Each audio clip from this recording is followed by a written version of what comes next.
দীর্ঘ নাটকীয়তা, তারিখ পেছানো আর অনিশ্চয়তার জাল ছিন্ন করে অবশেষে দেশের ক্রিকেটে সবচেয়ে জনপ্রিয় ফ্র্যাঞ্চাইজি প্রতিযোগিতা বাংলাদেশ প্রিমিয়ার লিগ ঢাকে কাঠি পড়তে যাচ্ছে।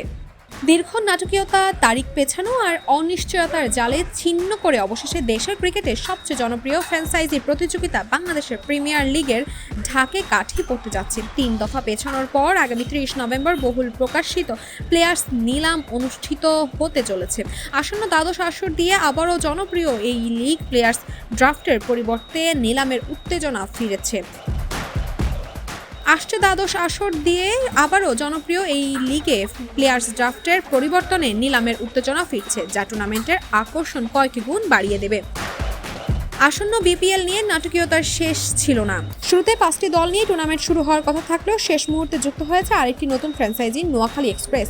দেশের ট্রাভেলস প্রতিষ্ঠান দেশ ট্রাভেলসের মালিকানায় প্রথমবারের মতো নোয়াখালী জেলার দল বিপিএলে অংশ নিতে যাচ্ছে। মালিকানা নিশ্চিত হওয়ার পর নতুন এই ফ্র্যাঞ্চাইজিটি ক্রিকেটার এবং কোচিং স্টাফদের নিয়ে শক্তিশালী দল গোছানোর তোড়জোড় শুরু করেছে।